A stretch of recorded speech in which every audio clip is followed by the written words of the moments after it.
Ce que je dois vous dire, pour être tout à fait honnête, c'est que j'écris un livre en ce moment qui commence et qui exprime toutes mes premières années. Et c'est fait comme un romancier. C'est-à-dire que tout est faux et tout est vrai. Hein. C'est-à-dire que j'arrange, hein, parce que ça m'amuse. Et que ce qui est étrange, c'est que comme j'arrange depuis des années et des années, je ne sais plus du tout si j'arrange ou ça c'est vrai.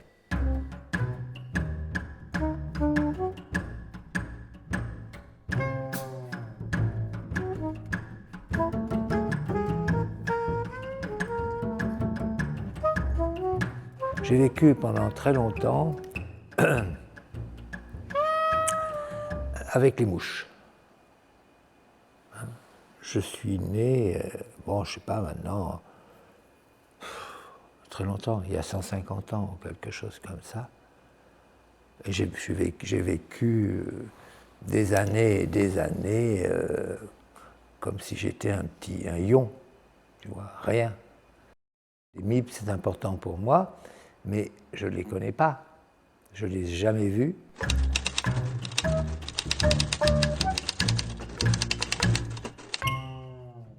Il m'a envoyé ces vers, qui était une mouche qui m'a dirigé pendant longtemps et qui a organisé ma deuxième naissance. Je suis né de parents merveilleux et qui ont toujours été merveilleux. Ils étaient tous les deux très beaux. Mon père était international de rugby et ma mère était une grande chanteuse. Voilà, grande chanteuse, complètement cinglée, mais merveilleuse. Et alors moi, j'avais remarqué, j'étais très gosse, et j'avais remarqué que mon père, quand elle chantait fort comme ça, il devenait tout rouge. Je ne sais pas si je peux dire des choses avec jeune fille. Hein. Bon, il devenait tout rouge et je voyais que sa culotte se gonflait.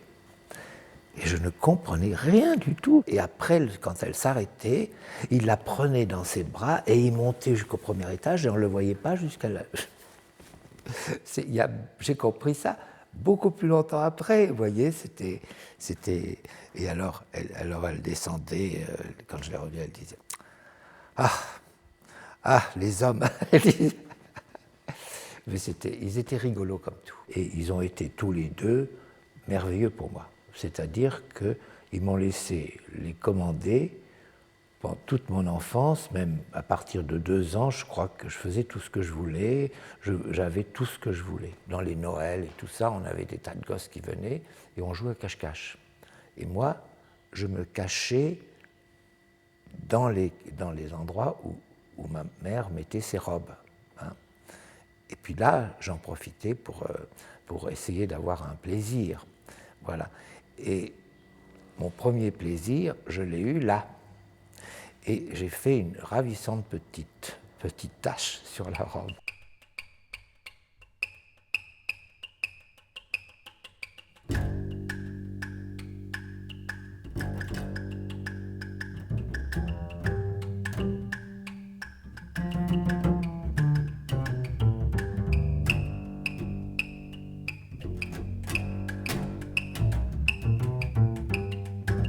La première fois que j'ai été touché par une peinture moderne, et pourtant, c'était pas tellement moderne, tu vois, c'était quand je faisais mon droit à Aix, c'est une copine à moi qui m'a montré un livre de Picasso.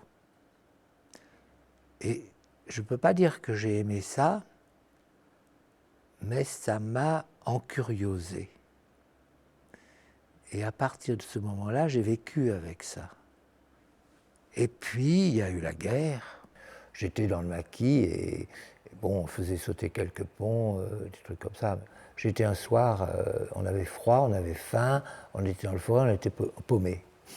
Et on a vu une lumière dans le bois, hein, dans les bois. Et moi, j'ai frappé à la porte Et il y a une espèce de géant avec une barbe qui m'a ouvert et qui m'a dit « Qu'est-ce que vous voulez ?» Je lui ai dit « Écoutez, je suis perdu. » Il dit « Rentrez, rentrez. » Et là, il y avait une femme nue sur une table avec du velours et tout ça. Et lui, il faisait un portrait. C'était un peintre du 19e siècle, hein, tu vois, mais charmant et tout ça. Il a été merveilleux avec moi. Elle aussi était gentille comme tout, charmant. Et puis voilà, et puis j'ai passé la nuit, le lendemain je suis rentré, j'ai été démobilisé en 1945 et je suis arrivé à Cannes où j'ai fait une vie de crétin aussi, sans penser à la peinture, etc. etc. Mais essayer de profiter de la vie, hein, parce que ça a commencé, j'avais 15 ans, tu vois, c'est 5 ans après. Et puis, je faisais des tournois de tennis, tout ça, j'étais passionné, etc. Et puis un jour, je me suis réveillé, je me suis dit, je suis un imbécile, je m'ennuie, c'est pas du tout ça que je veux faire. Et puis, j'ai pensé à la nuit merveilleuse que j'ai passée dans les bois. Et il dit, en fait, il faisait chaud, il y avait du feu, il y avait une femme nue, etc. C'est peut-être, j'étais gamin, hein, tu vois. C'est peut-être ça le bonheur. Et puis je me suis enfermé. Un jour, j'ai dit à mes parents, je ne veux plus vous voir pendant un mois. J'aimerais que vous me donniez la chance d'être tranquille et de ne plus parler avec vous pendant un mois et qu'on me donne la nourriture par une porte et je ne veux voir personne, je veux rester complètement. Voilà. Donc c'était à Cannes et ma mère me portait la nourriture, je ne parlais pas.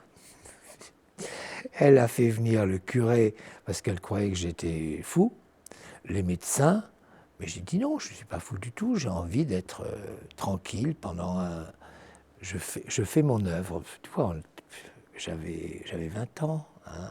Et puis j'ai fait 3 toiles. 3 grandes toiles. Bizarres, que j'ai trouvé très bizarres, mais que je n'ai pas trouvé bien du tout, mais il s'est passé quelque chose, je ne sais pas, je faisais du cinéma peut-être, mais je suis devenu complètement amoureux. Mais amoureux fou. C'était plus que moi. Et j'ai dit, je m'en vais. Je m'en vais, j'ai fait une œuvre. Et je pars. Alors, mon père était fou, et puis il est fou, mon fils est fou. Ma mère, elle disait non, mais non, il n'est pas fou, il a envie de faire la peinture, laisse-le faire de la peinture. Ah bon? Et alors, il m'a donné, je crois, de quoi vivre 2 jours.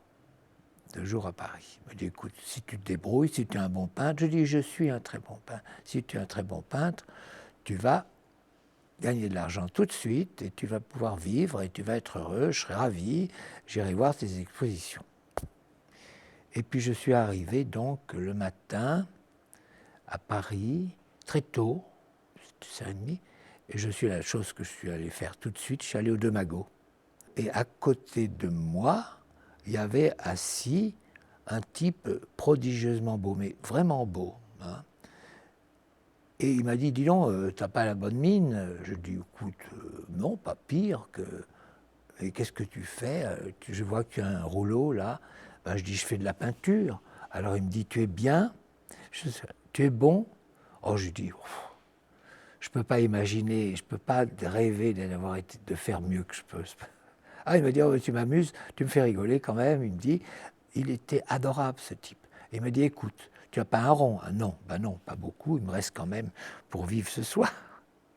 Il me dit, écoute, nous, on est avec plusieurs copains, et en fait, ils habitaient un grand appartement, et puis ils m'ont donné un espèce de lit, et puis j'ai dormi, on a mangé des sandwichs, j'en avais pas un rond, personne.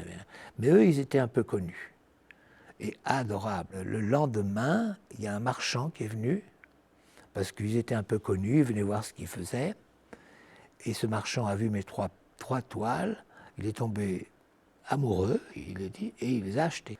Et bon, alors ils étaient ravis, hein, vraiment, il n'y avait pas de... Je dis, c'est grâce à vous, etc., etc. Le lendemain de mon arrivée à Paris, voilà. Et j'ai reçu un télégramme, On recevait des télégrammes avant, hein, de Paris à Paris. J'ai reçu un télégramme 3 jours après ou 2 jours après du marchand qui disait « J'ai vendu vos 3 toiles, venez pour une possibilité d'exposition et de contrat ». La Galerie Mag m'a invité à exposer. J'ai connu Queneau, qui a trouvé ça très bien. Et puis ça y est, c'était parti.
Quand on est photographe, on est toujours tenu par un cadre. Et là, j'ai l'impression de quelqu'un qui se libère du cadre, qui le déplace à son gré, qui l'emmène là où il veut. Et j'ai le sentiment d'une totale liberté, quoi, en fin de compte.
Il y a des séries, ça fonctionne par séries, qui ont toutes des titres. Il y a les élémentaires, les bombardements, les chercheurs d'or.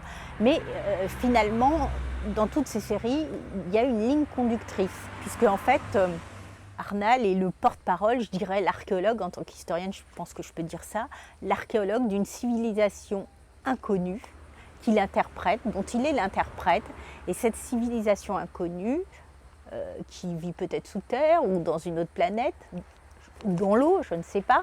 Cette civilisation inconnue, il l'a appelée les MIP. François est un grand bavard, en fait. C'est un bavard, un beau bavard. C'est quelqu'un qui quand il peint une forme de parole qui est sous forme de signe ou avec un langage, même sur...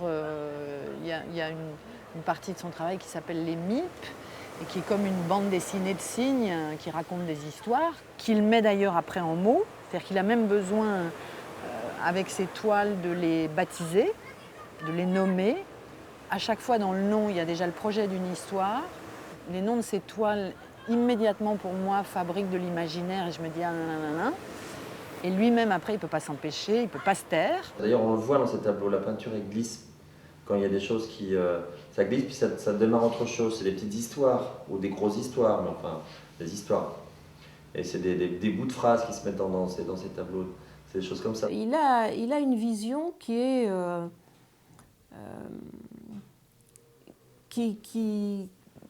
peu métaphysique, en fait. Un peu métaphysique. Il crée des mondes comme ça. Hein, cette histoire des MIP là, qui viennent, qui s'en vont, qui reviennent.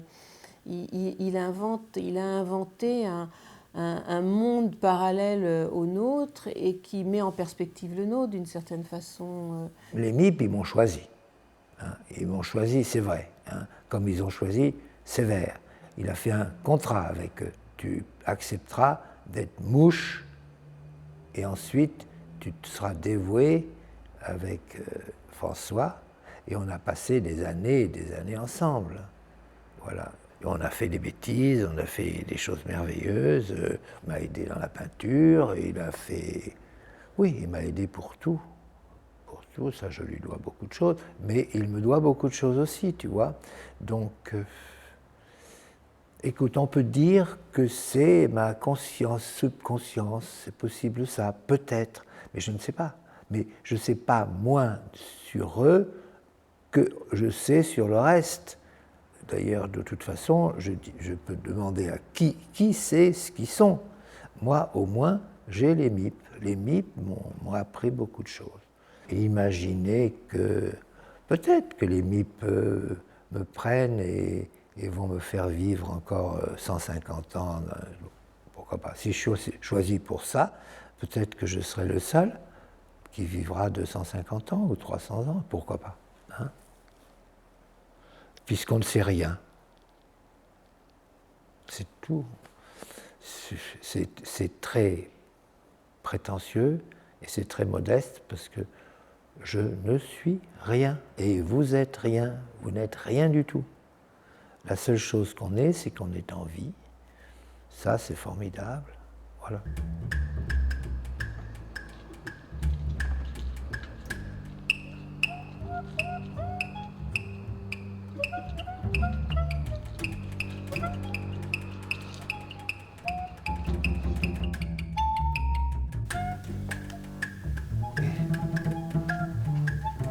On a envie de toucher, hein. Oui, mais je suis content, hein.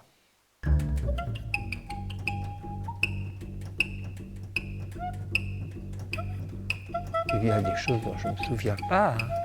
On découvre des... Ah oui, par exemple, là, tous ces petits carrés, je ne me souviens plus du tout. Avec le petit bonhomme qui bouge, là, qui s'envole. Il y a des tas de personnages qui ne sont pas des personnages. C'est les MIP.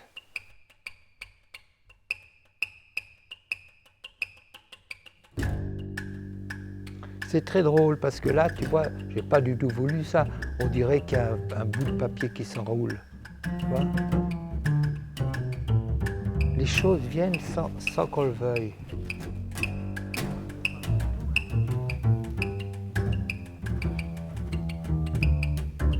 Avec ce côté impeccable, droit, comme ça devient quelque chose.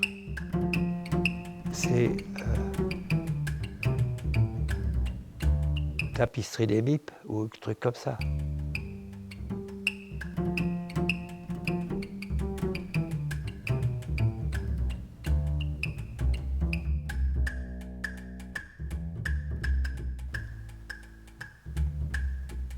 Oh, il bouge maintenant avec le vent, c'est génial.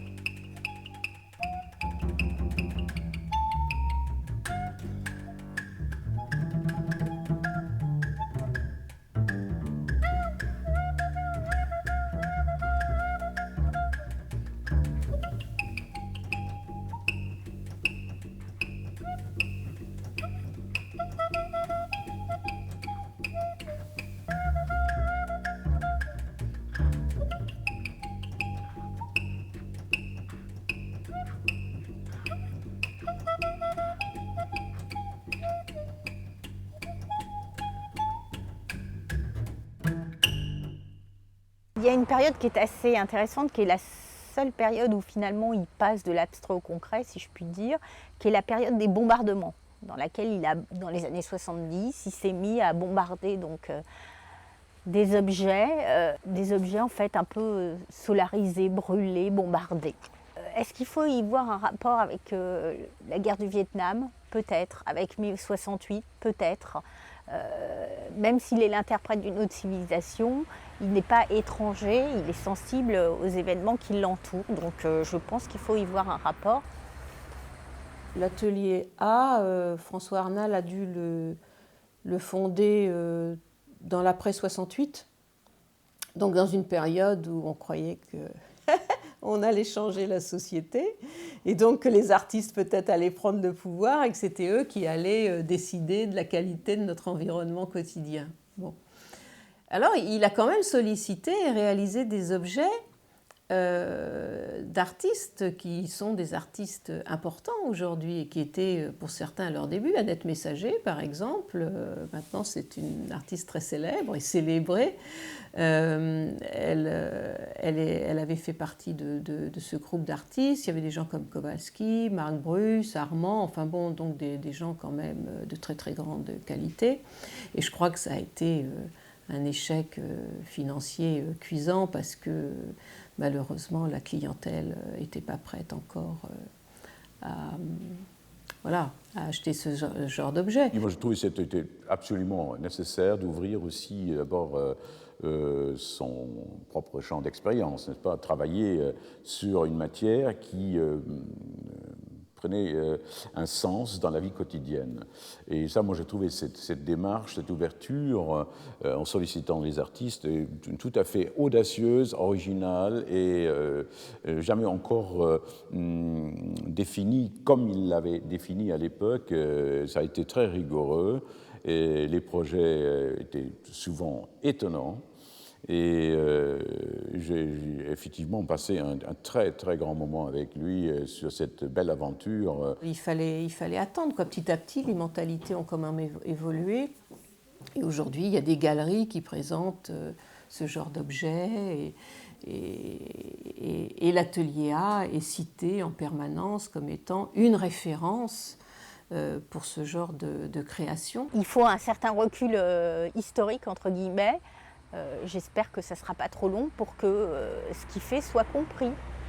Et ce qui est assez aussi intéressant, c'est qu'il retrouve ce qu'il a fait des années avant chez d'autres artistes qui font actuellement, qu'ils réalisent actuellement.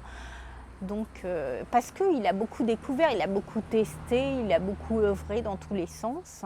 C'est un artiste, c'est un touche-à-tout. Vous savez, il y a plusieurs catégories d'artistes. Je m'excuse d'être très simplificatrice comme ça. Mais il y a ceux, je dirais, à la manière de Mondrian, qui se donnent une ligne, ils se mettent sur des rails et puis ils n'en démordent pas, ils n'en débordent pas. Et donc, ça les mène quelque part, c'est sûr. Bon. Et puis, il y a ceux qui sont des expérimentateurs. Je ne sais pas, un nouveau matériau apparaît, ils ont envie de le toucher et d'en faire quelque chose, voir ce que ça donne. Bon. Et je crois que François, il est comme ça. Il a toujours eu un sens aigu de ce qui allait être. Je dis ça parce que quand je l'ai connu à cette époque, je me souviens, c'était dans le Midi, il passait ses jeans. C'est lui le premier qui a fait ça. Il passait ses jeans, je ne sais plus, avec, je veux dire, pas de l'essence, je ne sais plus, mais pour les décolorer. Il décolorait ses jeans, comme ça s'est fait par la suite.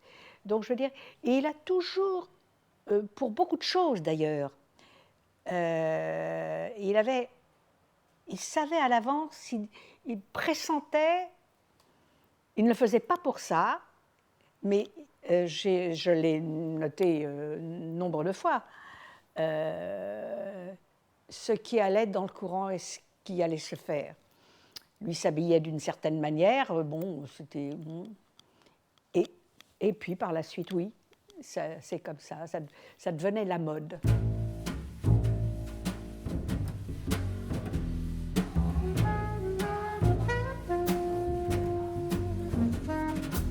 Les sculptures que j'ai faites il y a 40 ans ou 60 ans, 50 ans. Voilà, ils sont un peu abîmés parce qu'ils ont voyagé beaucoup.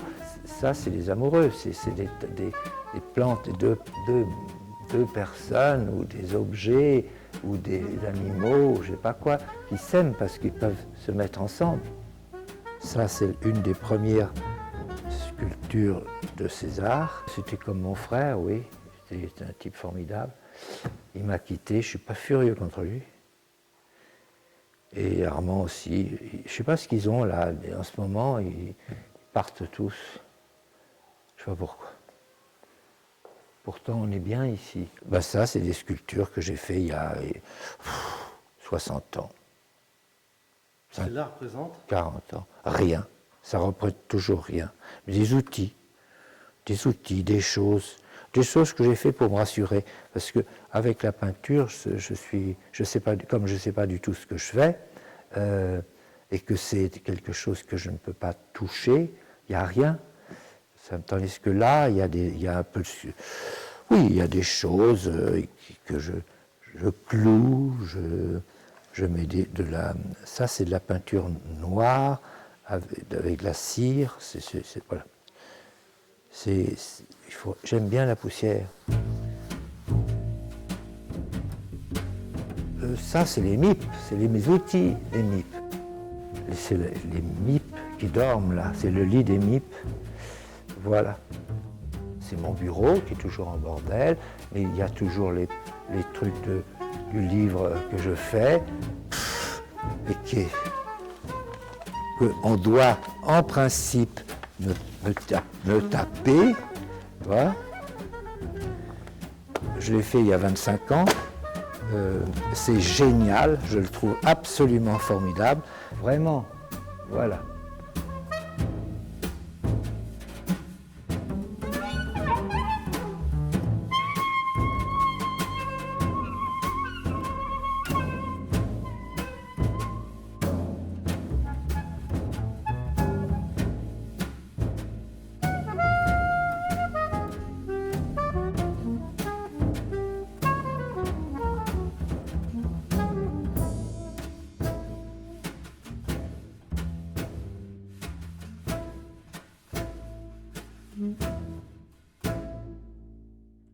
On peut parler de peinture abstraite, évidemment, mais ça raconte plein d'histoires. Des histoires, chacun trouve sa propre histoire en regardant une toile de François, moi je pense. Enfin, pour moi, en tout cas, oui, c'est évident. De la pluie, oui, c'est ça. Parce que là, c'était tout bourré. Bon. Ben là, c'est par période, oui. Ça, c'est les éléments, terre. Oh là là, oui. Ben, c'est des peintures très simples que j'ai faites, justement, avec une période où j'étais vraiment très pauvre. Et j'ai peint sur des tissus très peu chers. Tu vois, il y a 2 épaisseurs, oui. Tu vois, parce que c'était envoyé à travers, tu vois. Donc ça, c'est costaud. Non, ça, c'est les c'est les mipes. Oui, c'est toujours les mipes. Mais les mipes, tu sais, quand j'étais gosse, et que je faisais une connerie, mes parents m'engueulaient, bien sûr. Et je disais, mais non, c'est pas moi, c'est les mipes. Ah, si c'est... Alors, pendant un certain temps, les mipes, mais au bout d'un certain temps, ils ont compris que c'était jamais moi, que c'était les mipes qui faisaient ça. Et alors, ils me disaient, ah, c'est mipes alors, vraiment. Alors, je disais, alors moi, je les engueulais, je dis, je veux pas que tu engueules les mipes sont des gens très très bien, et tu verras, je les menacé, tu verras si tu les engueules, voilà.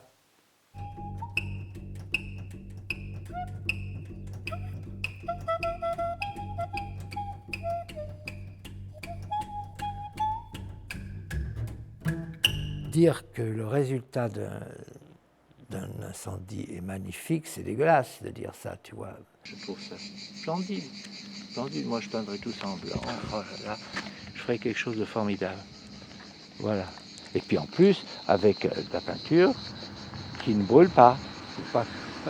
De temps en temps, là, tous les 10 mètres, ils mettraient un petit truc de rouge.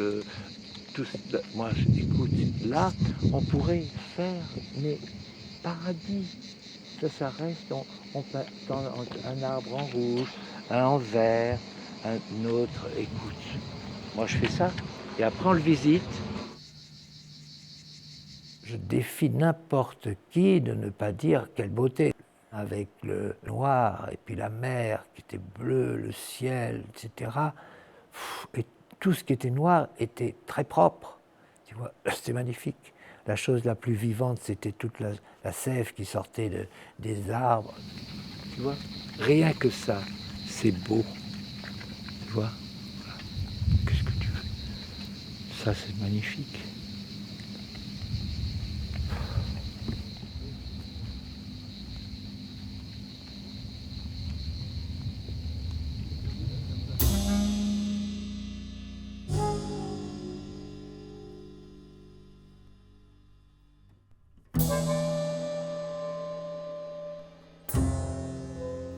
C'est l'anti-vieux François, en fin de compte.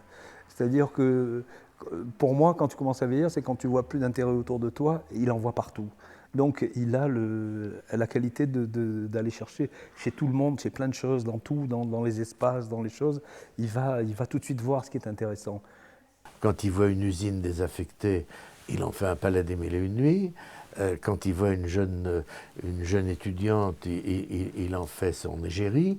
Je l'ai connu dans des circonstances à la fois amusantes et romantiques, on peut dire, puisque je l'ai connu alors que j'avais 17 ans.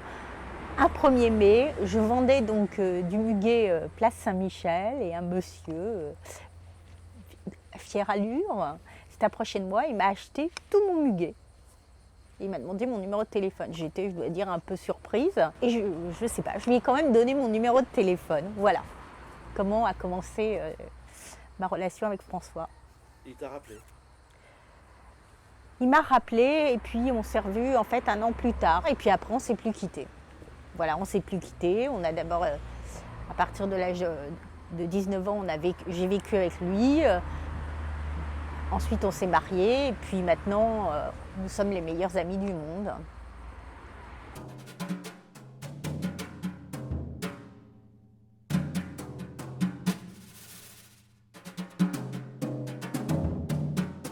Ah, François, c'est un homme curieux, généreux, affable et accueillant.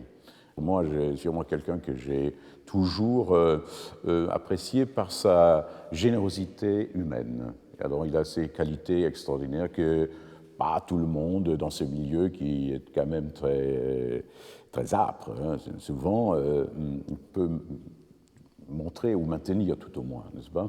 Je l'ai vu porter lui-même des toiles, des châssis, je l'ai vu gâcher sa peinture en artisan, il mélange des couleurs, il fait plein de choses dans ce genre-là, il fait la cuisine, je veux dire qu'il vit, il existe, comme disaient certains, il est. C'est un homme qui a décliné, il y a les 3 verbes qu'on connaît, avoir, être. Et lui, il a le verbe être, d'abord. Et donc le verbe avoir, il l'a par contre-coup, mais c'est le verbe être d'abord qui importe pour lui. Il y a toujours eu même une très grande intégrité dans ce qu'il faisait. Ça, réellement. Réellement. C'est une grande qualité. Il n'a pas cherché à plaire. Il a une espèce d'œil juste sur ce qui est comme ça, beau, élégant, intéressant. Moderne, ça ne veut rien dire, mais pas fait, pas déjà fait, ou alors ça va très vite, il trie très très rapidement. Ça c'est bien, c'est bien. Alors comme ça, clac, clac, clac, et avec une sorte d'œil, enfin, juste de mon point de vue, souvent. Donc voilà, ça m'a été très utile. Il m'a donné envie d'aller vers de regarder des choses qui n'ont pas été faites avant, de m'intéresser à ça, voilà. Moi, il m'a apporté beaucoup dans ce sens-là. Dans la vie privée, il n'était pas facile à vivre. C'était pas facile à vivre, peut-être, mais moi, il m'a vraiment fait voir, comprendre, et Et il est pour beaucoup dans la manière dont je me suis engagée dans mon travail, dans ce qui m'intéresse, dans ce que j'ai envie de faire, dans ce que je cherche réellement et dans ce que je vois maintenant. Oui, il m'a apporté beaucoup. Il lui peint dans le bonheur. Pour exprimer le bonheur, il a besoin, c'est le bonheur, il a le grand plaisir de peindre. Moi c'est l'inverse. Je peins que les choses dramatiques. J'ai vu que les autres peintres de sa génération, il y avait César, il y avait tous ces gens-là, c'est génération artistique, et avait un certain mépris pour lui, parce que en fait c'était une forme de jalousie, parce que lui il se permettait d'être heureux. Il s'était permis d'aller, je sais pas, 1 an ou 2 dans le Pacifique, dans une île, je sais pas quoi. Alors là, c'est pas un peintre, puisqu'il n'est pas là comme un pauvre travailleur de force tous les matins sur sa toile. Alors ils avaient une distanciation. En plus, il fréquentait des gens de cinéma, des gens qui faisaient partie du monde people. Et j'avais repéré ça, les peintres, ses collègues, qui étaient, moi j'étais un collègue, mais pas à la même date, et il méprisait parce que il était heureux en fait. J'ai eu un enfant, avec une femme charmante d'ailleurs, qui m'a quitté après avec mon meilleur ami, comme d'habitude, qui était, je dois dire, un très bon peintre, et qui avait une puissance sexuelle extraordinaire. C'est-à-dire, tout le monde était amoureux de lui. Et il était moche, très moche. Et en plus, il avait une main paralysée, et ma femme et moi, on lui coupait sa viande. Et quand elle est partie avec lui, évidemment, j'étais pas très content. Et puis, j'ai eu quelque chose. Je suis parti, après, j'ai dit, je ne veux pas rester là. Je suis parti à Tahiti le lendemain, en bateau. Et puis le soir, le premier soir, je suis allé manger, et puis j'ai voulu manger. Et je n'ai pas pu couper ma viande. Et j'étais, pendant tout le voyage, je ne pouvais pas bouger ma main, et j'obligeais les femmes du bateau à me couper ma viande, avec un plaisir, mais extraordinaire, tu vois, extraordinaire. Complètement. Je suis un peu zinzingue, hein, mais je ne suis plus maintenant. En fait, le départ de ma femme avec mon meilleur copain a été une grande joie. Pour moi, par la suite, pas pour tout de suite. Tout de suite, j'étais, voilà, c'est tout. Et ça m'a permis de vivre tout ce que j'ai vécu et des choses merveilleuses, tu vois. Vraiment, j'ai habité chez les Indiens, j'ai connu des créatures merveilleuses, j'ai vécu dans des îles, seul, j'ai appris à réciter des poèmes pour pas oublier comment on parle, des trucs comme ça. C'était des choses formidables, voilà. Il a bourlingué, ça a été un voyageur, et même presque un petit peu aventurier. Je me souviens que dans ce livre que nous avons fait ensemble, il y avait des pages qui étaient écrites par lui, où il racontait des petites aventures qui lui étaient arrivées. Comme ça, oui, on peut dire qu'il partait à l'aventure sans rien dans les poches, quoi. Et ça, c'est dans une sorte de tradition bohème qui fait un petit peu rêver aujourd'hui. Mais de la même façon, on a l'impression qu'il s'est lancé dans certaines expériences picturales sans savoir où il allait. Bon, et à mon avis, c'est comme ça qu'un artiste doit vivre.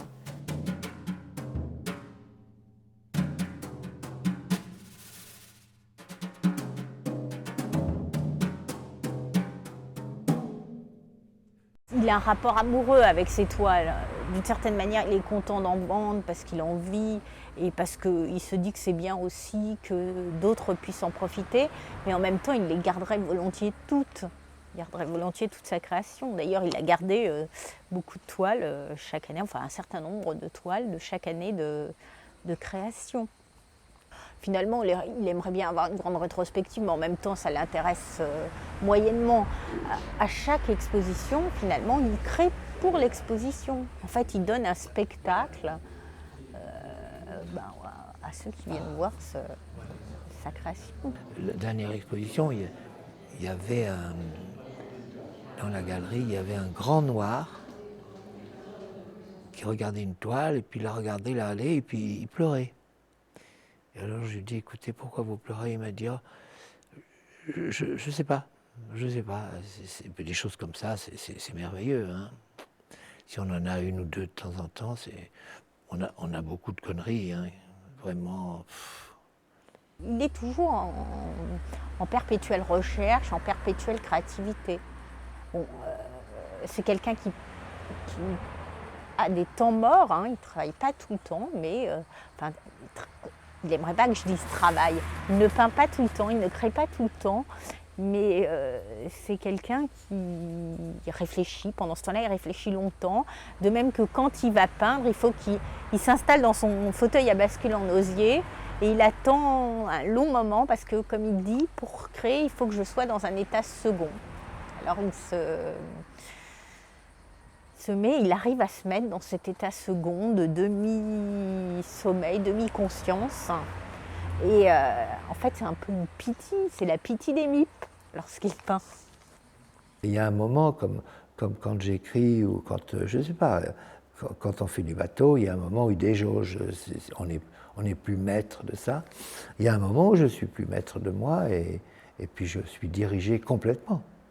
Complètement, ça c'est merveilleux. Voilà.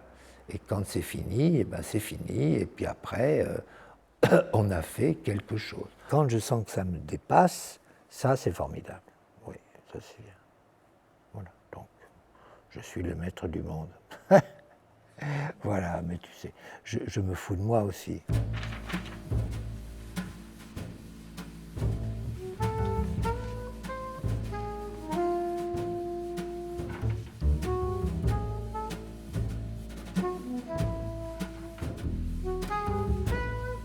Comment trouver un truc comme ça et ça, tu vois?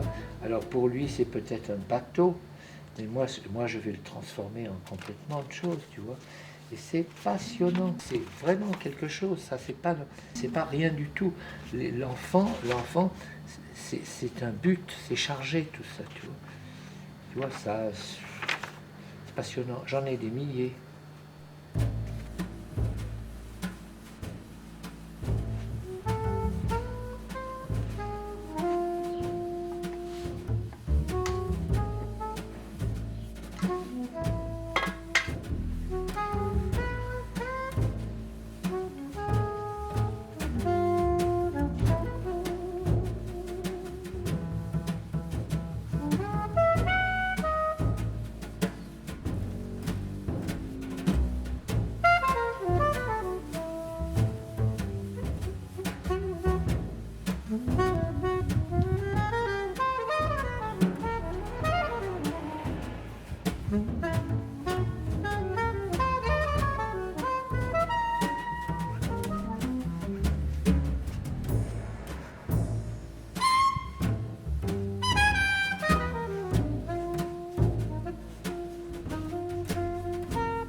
La vitesse est très importante, hein, parce que si on traîne, ça meurt. C'est comme les bêtes.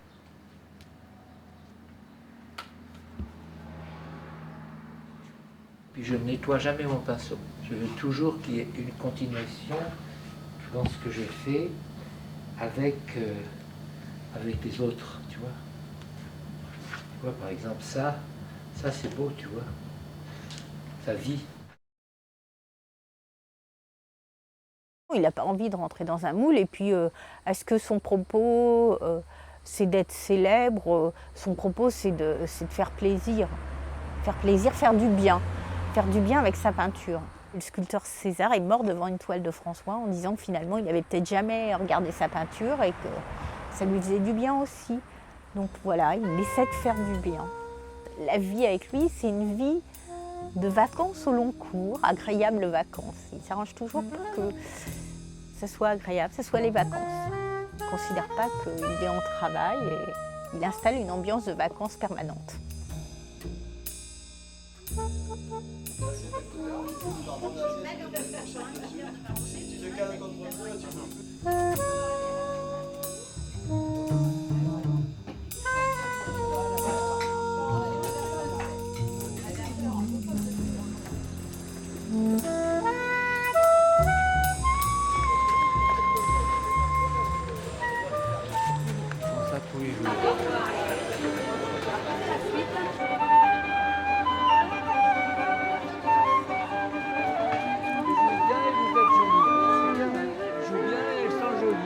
Ah oui, comme ça, ils ont toutes les qualités.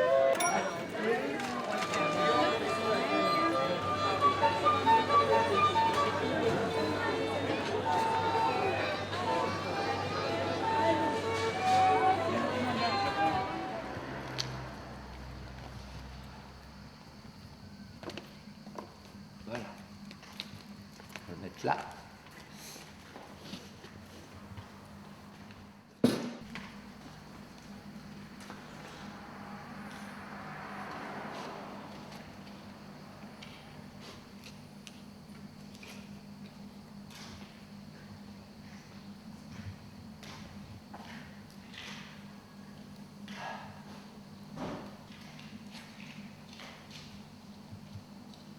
Voilà. Voilà. Comment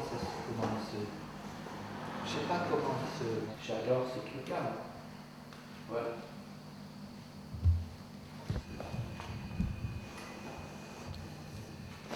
Ça. Chouette. Oh merde. Hop.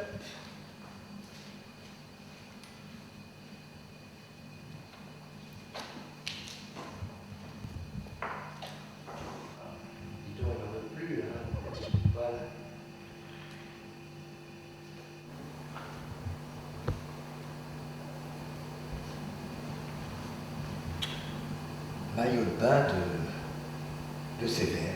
Voilà.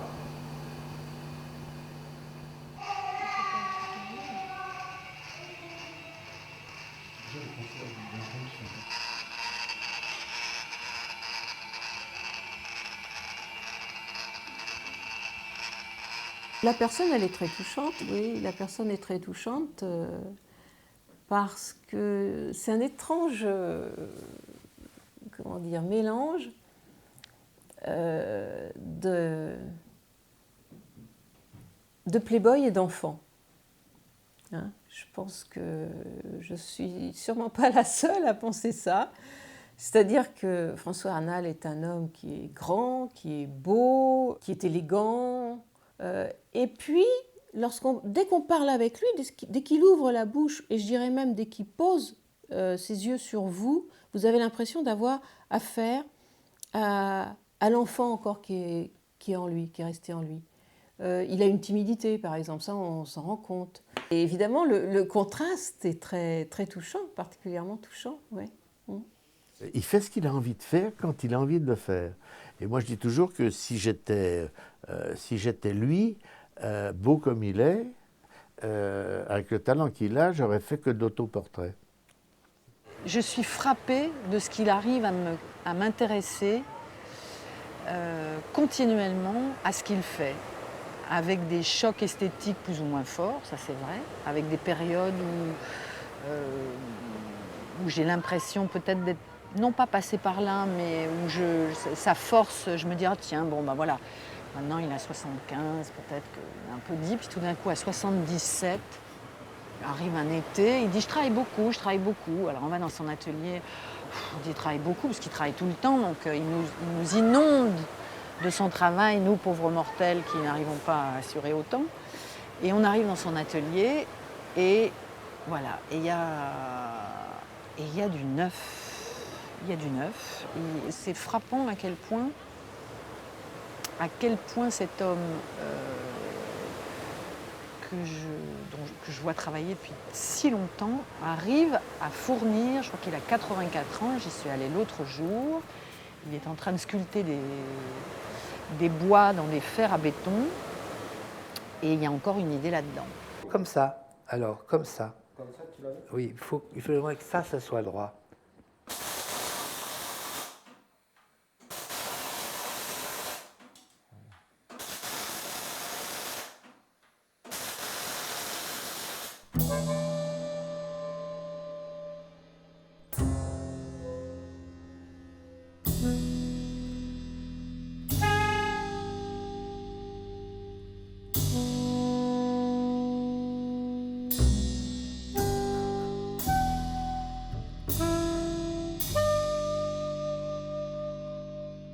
Que tous les gens qui apprennent perdent des années. Parce que ce qu'il faut trouver, c'est soi-même. Et si on cherche d'autres choses et d'autres techniques, c'est une catastrophe. C'est ce que je dis aux gosses quand ils viennent. Surtout, n'essayez pas de faire des choses jolies. Faites ce que vous avez envie, et même si c'est moche, vous avancez. Je pense que c'est quelqu'un qui ne veut jamais terminer son œuvre, qui ne veut jamais faire une œuvre. Une œuvre, en fait, c'est toujours quelqu'un qui déambule et puis qui n'arrête jamais. Voilà, et ça, c'est vachement... Moi, j'adore ça. C'est fragile. C'est vachement fragile et c'est bien. La peinture, pour moi, qu'est-ce que c'est ? C'est pour moi quelque chose qui m'a été donné par les MIP. Ce à quoi ça sert, je n'en sais rien. Peut-être faire plaisir à quelques personnes. Peut-être qu'il se trouve qu'il y a dans une ou deux de mes peintures, au plus de quelque chose, un complexe de couleurs, de formes, qui fait que des choses se forment. Je n'en sais pas. Je ne sais pas du tout, tu vois. J'ai l'impression d'avoir rajeuni dans ma peinture, tu vois. Donc, j'ai fait des choses qui ne sont peut-être pas les plus importantes, mais quoique, en fait, les dernières choses que j'ai faites sont celles qui sont les plus importantes pour moi. Mais je ne sais pas si c'est bien ou pas bien. De toute façon, je ne sais jamais. Je fais des tâches. Mais avec des tâches, on peut changer le monde. Je pense que j'ai raison. Si je ne pensais pas ça, je ne peindrais pas et je ne ferais pas ce que je fais. Mais ça ne veut pas dire que c'est bien. Et que tu vois, mais je continue parce que je pense que c'est valable.